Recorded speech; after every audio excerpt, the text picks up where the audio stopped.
Alright guys, my name is Little Chef and welcome back to another episode of the Patreon Dynasty. Just finished season 3?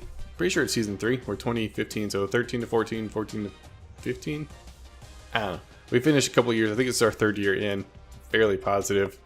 We are seeing how everybody ended up season-wise, stat-wise, and all-around teams. So let's check out the final championship contenders. UCLA ends up finishing number 1 with Texas number 2, Miami University number 3, Arkansas State number 4. And then myself, number 11, Tulsa 16, UTSA 17, Army 27, UCF 28, Wyoming 62, Temple 84, and that's all. Checking out the Heisman winner, Taylor ends up sealing the deal with a solid season, dude. He finished the season very, very good. 340 total rushing attempts, 2,600 rushing yards, averaged about 100 yards a game, so I was shooting for a long of, or 43 rushing touchdowns. He had the last 2 years. Oh, that's total. Okay. I was like 43 total. Okay, 2,000 yards receiving. There we go. I was looking at the wrong thing. 34 rushing touchdowns. I think I said the wrong thing again. 11 broken tackles. Only had 3 fumbles. Not bad. Receiving. Caught the ball out of the backfield. 308 yards. Decent for a running back. I'm not really worried about anything else, but he did a really good job kicking return. Last year he was my main return man. This year filled in for an injured Williams. Had a pretty good time even though he didn't play the whole time. He did return the ball really well for us. He had 2 touchdowns this year alone. One of those in the bowl game. Just all around good player. Sucks he's a senior. And then Tulsa finished in right behind me with UCLA, Notre Dame, and then Miami University at the number 5 slot. So taking a look at the award winners. Wow, dude, I don't think I've ever won the Heisman, let alone a lot of awards. Taylor wins the Maxwell for us with Tulsa finishing right behind me. Yeah, Tulsa finishing right behind me. Up there a couple of times. Also wins the Walter Camp. Tulsa was trying, dude. This running back right here is a beast. He ran over a ton of people. His quarterback, had he not gotten hurt, probably would have had a good shot as well. The Bednark, that's how I say it. That's what I'm going to say it. Boss wins it, really. The sophomore, 80 overall, 95 tackles. Heck yeah, forced fumble and a pick. Pretty good season from him. And then Merck's guy finishes number 2. And Nagurski, Tulsa takes the cake. The left end had a really good season, 17 sacks. Dude. Miami University right there behind him, and the ball's my linebacker putting up work. UTSA also makes a showing on the board. The O'Brien UCLA no user teams, but Lewis was close. Once again, had he not got hurt, he probably would have had a shot for it.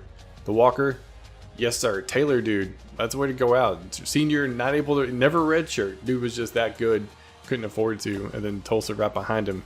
Blitnikoff, Anderson from Tulsa wins it. He had a pretty good season. 19 for 1,500, almost 1,600 yards, 17 touchdowns. Miami University had about 1,400. And then I was about to say UTEP.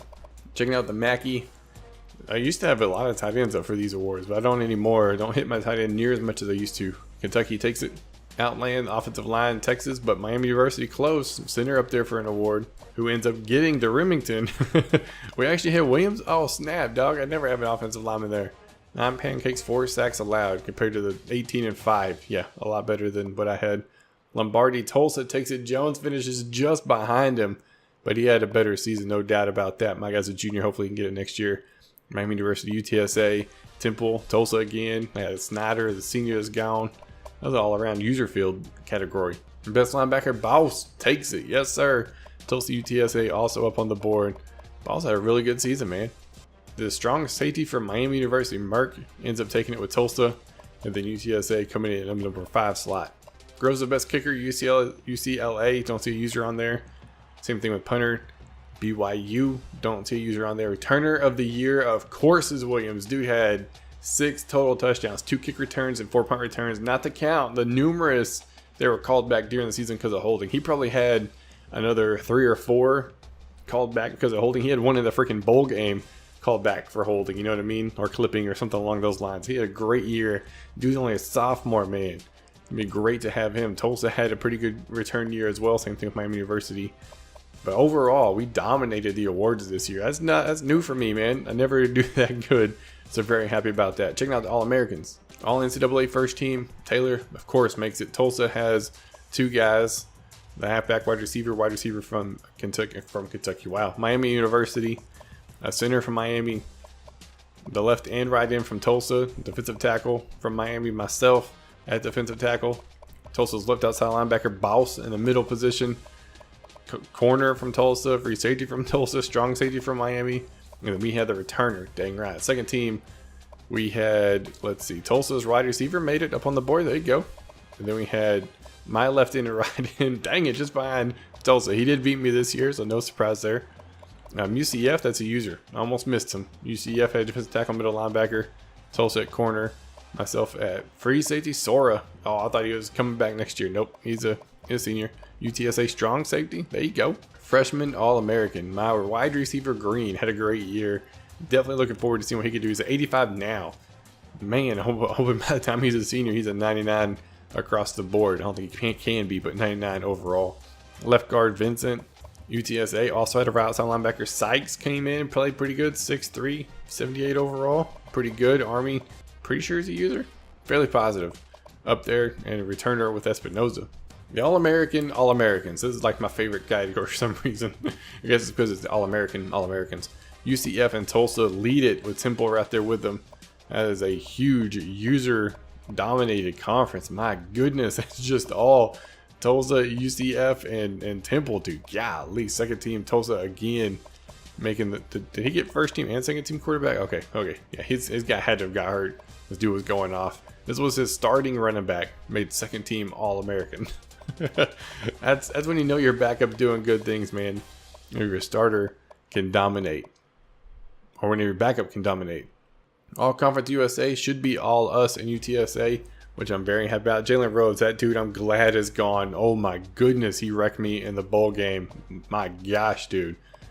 Definitely glad he is no longer a threat to me. Hopefully his backup is not any worse. We have a domination of Conference USA, myself and UTSA, which is great news.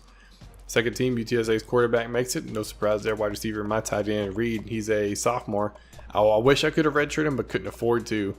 Just one of those he had to come in and play instantly. And he did. UTSA dominated second team as well. A good conference for us. All MAC should be Miami. That's the team we're looking for. Look at all those Miami teams. We've got two other teams. Toledo, Northern Illinois. There's Ohio, Western Michigan. So Miami takes all but 5 slots. Golly, there's a Bowling Green. So 6 other teams. Everything else is Miami University, dude. All the way down. Goodness. Mountain West. This is a little iffy one. This is Army. I moved Army over here. He wanted to play with the conference championship, so I moved him over. A lot of people question that decision, but hey, this is a fun dynasty. I think in Wyoming's a user, so we made the decision to move him, because why not, man? I mean, he wants to be in a conference. He has to play Air Force every year anyways, so we made the decision and we moved it, and he's done pretty good over there. And Sun Belt, Arkansas State, that's the guy I didn't see very much of for some reason. Maybe I just skipped him. I'm sorry if I did. Arkansas State, please don't be mad at me, JJ. I didn't mean to. He had a domination year in the Sun Belt. That's for dang sure, man. Look at all those guys. I'm glad his quarterback's a senior, though. That quarterback was a beast. Second team, Arkansas State, yet again. Domination, man. He's just got a good team. He does pretty good over there, Arkansas State. There's no doubt about that. Now, I'm not going to break it down into individual player stats for each team. That's a little bit too much. But we will go by team stats. It's showing New Mexico because that's who it was at the end of last season. It ended up becoming Wyoming later on. So it doesn't show him. I'm pretty sure that's the only option. We got 1, 2, 3, 4, 5, 6, 7 out of the 9. So 2 teams are missing. Wyoming and somebody else. But looking at the stats, dude, Tulsa had a great year. 11,000 yards. Holy crap. I was closest behind him at 9,200. Then about 8,000 was the average. But my gosh, dude, offensive production. He had 9,000 yards of total offense. Holy crap, man. Now we were like third. Merck had a better offense than we did. Passing game, we were even though. Look at that. Look at that evenness. A little bit more towards the rush, but not super crazy, not super lopsided. Very even. Tulsa pretty close for that kind of yardage. But I think we were the closest one to being even overall. Averaging 53 points a game right behind Tulsa. I mean, he did beat me, no surprise there. 39 passing touchdowns was 57, 54 to 64. That dude just had a great year offensively. Defensively, we struggled a little bit. I mean, who was the best defense? 43? I was. Yeah, buddy. Heck yeah. Had the best overall defense total yards wise. Passing yards allowed 2,400. I figured I gave up a lot more than that. But hey, it is what it is. But I know I gave up a lot more passing yards than a lot of people do. I just have a hard time stopping it, man. Even with my team, 5-star team, 90, 93, 88. Still not good enough. Points wise, I allowed 281, which is way less, about 20 points compared to Arkansas State. Very happy there. 56 sacks, led the users in that. 5 fumbles, not there, and 16 was tied for 3rd in fumble or interceptions. Conversion, just because I like to look and see what people do, especially 4th down. That's always a biggie. Let's see, 164 attempts for Army. Dang. We were 53 for 89, 59%. That ties Merck for 2nd place. And Tulsa, 73% conversion. Goodness, dude. He's able to convert really well and leads the league, or leads the users in 4th down conversion percentage with Army, and then myself following behind. Peeking at the red zone, this was also real good. 73 attempts was the most. No, 101 offensive red zone attempts, and then UTSA at 80. And then Merck, Arkansas State, and myself falling behind. Scored 90 offensive red zone touchdowns. Gosh, dude. Only 4 field goals. Offensive red zone production. We were 98% in the red zone. Yo, we missed one freaking time in the red zone. That really, holy crap. I don't think we had that good of a year. One time? Dude, we gotta build upon that and get 100% next year. My goodness, man. Now, crazy stats. Defensively, we allowed a lot more than we should have. 60, Mark 68%. Mark stout in the red zone. Sheesh. Here I am tied for 3rd place with Arkansas State and Army. Tulsa allowed a lot of touchdowns, though. He put up a lot of points. Penalties, the user with the most. I had the least. I don't understand how I have the least. I never do. Maybe I don't. Maybe some of these guys are simulation, but I don't get a lot of penalties. I never do. It's really weird. Doesn't make sense to me. And then turnover difference. This is where we sucked it up. Arkansas State was 6, leads the users, and then Temple and then Tulsa. I had 21 giveaways, 11, 18, 21, 24, 16, 28, 26, 13 interceptions. That's a decent year. I mean, Driscoll irritated the heck out of me all season long. I'm looking forward to seeing what Parr can do next season, but my gosh, man. Fumbles 8 for a total of 21 giveaways, only 20 takeaways. We didn't do a lot there, especially compared to like Tulsa or Miami University, but we held our own. So taking a look at the coaching opportunities, Temple still 100%, or almost 100%. He's safe. Everybody else a solid 100%. Sadly, we are losing Merck. I wanted to leave him in the game until I looked at all the stats just because it highlights it. But he has decided to drop out. I mentioned at the end of the last episode. It's sad to see him go. He's been around a long time, man. From the subscriber dynasty onto this one, he left that because it wasn't have fun anymore. He's leaving this one just because he's burned out on NCAA, which I 100% understand. Like I get it. You can only play the same game for so long and still enjoy it. And if you're not enjoying it, there's no point in playing it. You know what I mean? Time to move on to something else. So sadly, Merck is no longer part of the dynasty. I'm going to kick him out before we advance. But it's been a blast, dude. I hate to see you go. And if you ever want to come back, you're more than welcome.